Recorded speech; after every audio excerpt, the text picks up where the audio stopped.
Welcome to the review for Gideon the Ninth by Tasman Murr. This was the first book I read this year, which this year I'm reading one book a week for all 52 weeks of the year. So I did read this book about 15 books ago, and 5 months ago. Bear with me on things I forgot about this book, because I think there are some things where I might get wrong just on the basis of how long I read it. Still, I think my review holds a lot of merit, so here we go. Gideon the Ninth, I was really excited to read. It was recommended to me by a coworker who reads audiobooks professionally, so she reads a lot in the genre, so I just assumed that her review would really be right up my alley. She recommended it as an LGBT romance in space that involved sword fighters and necromancers. I was interested to see how all those elements fit together, but I also thought that each of those was something I was interested in. I love fantasy and I love sci-fi, so seeing an interesting blend of those two genres was really interesting to me. I am passionate about having LGBT characters and diversity in books, so that was something that also I was really interested in too, especially a lesbian romance, because I feel like I don't see that as much as I see male homosexual relationships in books, so this was something that was right up my alley. It did not meet my expectations almost at all. I rated this book a 3.2 to be really specific, and so I was really hoping this was going to turn out different. I'm going to start out with a little synopsis of the book, then I'll get into a more specific review. So this book follows our two main characters, Harrowhawk and Gideon. Harrowhawk is our necromancer, and Gideon is a cavalier, which is basically a knight. So she is the sword fighter, and Harrowhawk is the necromancer. They come from a world made up of 9 planets. Each of the 9 planets is called a house, and they have a different necromantic ability. The 9th house, where Harrowhawk and Gideon come from, have the ability to reanimate bones. Gideon is not a necromancer in this book, and her job is to protect Harrowhawk. Their 9th house is destitute. They're doing not well, and Gideon wants to leave and escape, and Harrowhawk won't let her. They are then given a call to this trial of wits and skill for each of the 9th houses.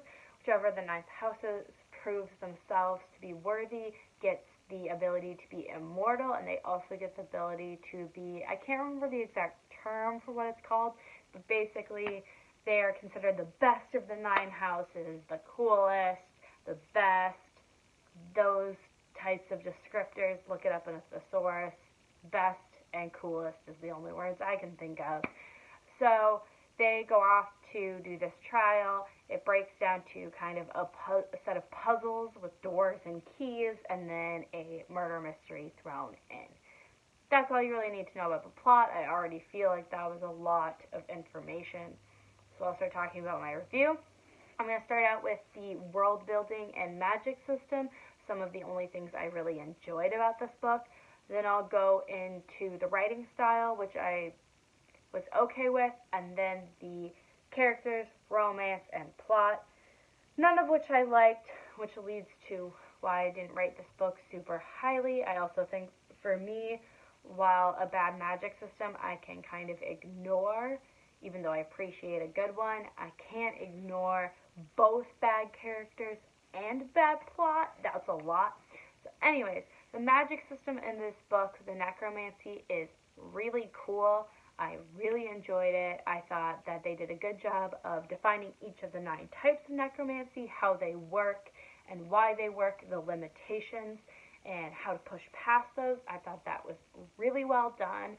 It was something that actually made me want to keep reading in the series, just to see if the writing and characters progress enough to meet this other part that I liked so much. And I thought it was actually really unique, even though it is a YA book, which sometimes can kind of rely on specific tropes. But I think they did a good job of establishing a very unique system. I think that's similar for the world building. I think their blend of fantasy and sci-fi that took to create this world was really interesting, because they included like spaceships and other high tech, but they also had a lot of really low tech that comes along with fantasy, like not having super up-to-date bathrooms, not having some of those type of things. So it was interesting to see that blend. I was kind of confused at some of that, but it also, in a way, makes sense since our main characters come from the most impoverished area. It makes sense that their stuff would be less up to date. Also, the planet where they go to do this trial has kind of a different environment, so it makes sense that some of that stuff would not match the initial setting. So, my point being, the world building and setting are really cool. The space is really well defined.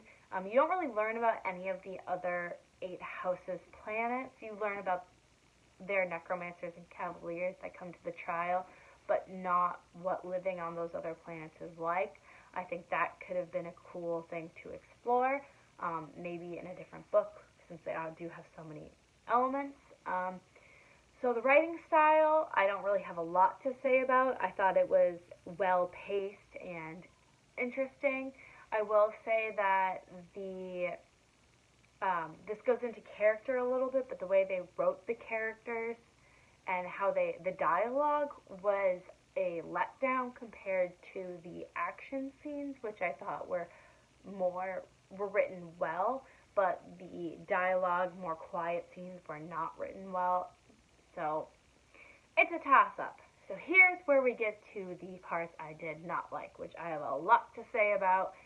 So that's kind of why I rushed through the things I liked. There's not more to say than that I liked it. I thought it was good. I thought it was well done. So, the characters. We're going to start out with Gideon, who is our main character, our main point of view. Initially, I like a brash, loud character who's going to do whatever they feel like and sass, except for that her quips and sarcasm didn't match her setting, because they made her have a lot of modern comments about that were thinly veiled current media type things, where there's references to shows and movies that I assume wouldn't exist, and they aren't overt references like this show, but they are quotes from those, so that didn't really make sense.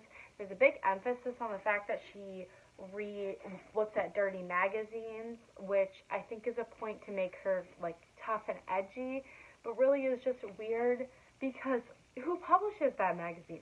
Who makes it if they are a system of 9 planets where their planet doesn't have any people? Like, that's one of the points, is most of their society is all the reanimated skeletons.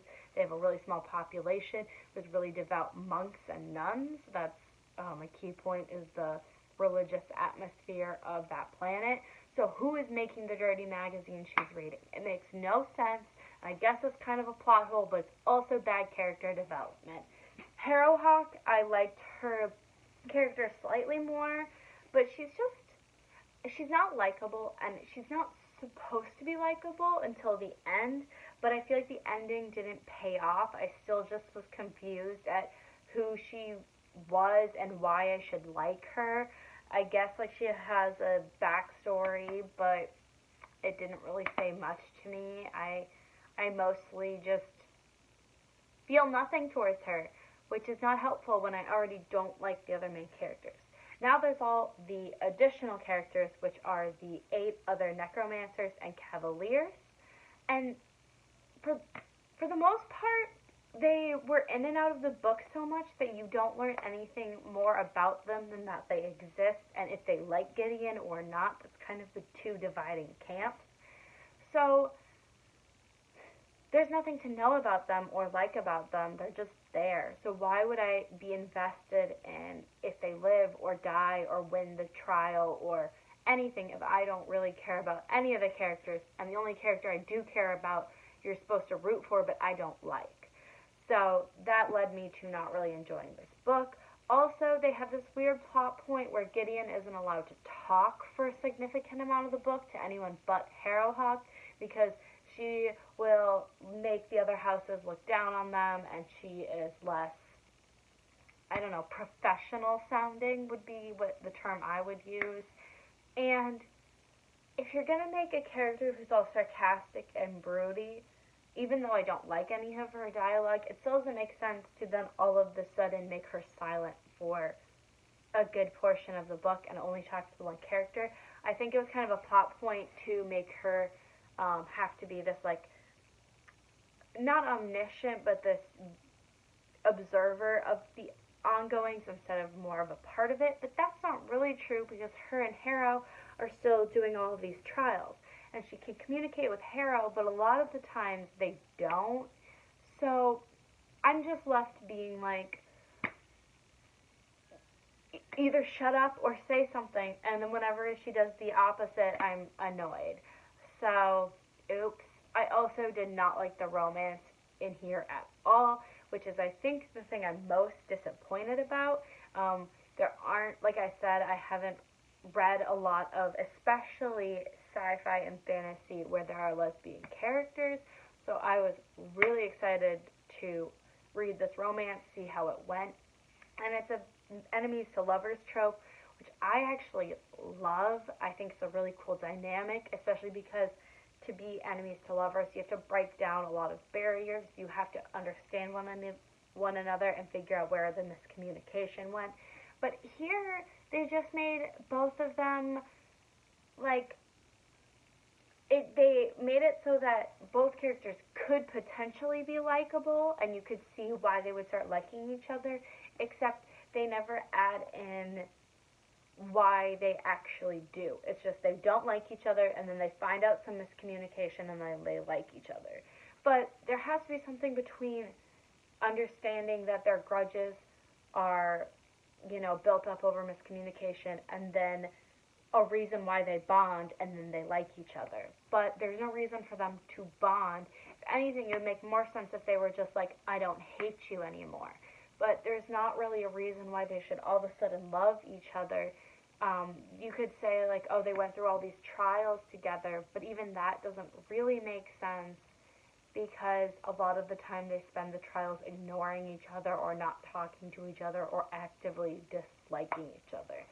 So I don't know if that actually was the best explanation of the characters because they're just unlikable and meh, so there's not more I can get into on that.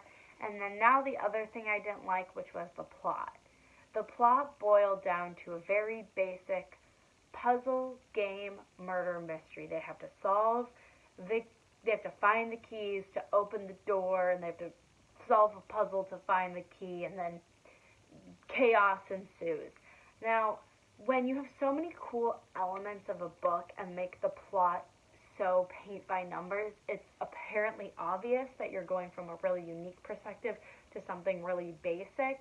And I'm not saying that they couldn't have done a simple plot and made this book really good, because they could have. With so many elements, you could do a more simple plot. But when you don't make the plot interesting at all, it's predictable, and it has almost nothing to do with the environment you're in. Yeah, the puzzles kind of do, but even those, I found myself not caring and bored.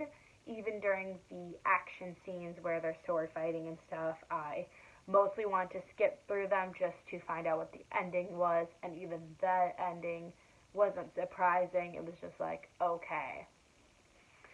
So, in conclusion, this book was not great. I can't say that I recommend it. Maybe if you haven't read a lot of mystery books, this would appeal to you, because then maybe the plot wouldn't be so obvious as it was to me. I think that would be the one caveat to maybe you would like this book. But hopefully there can be a different lesbian romance I can read that I'll actually enjoy. Anyways, that was my review for Gideon the Ninth by Tasman Murr. See you later.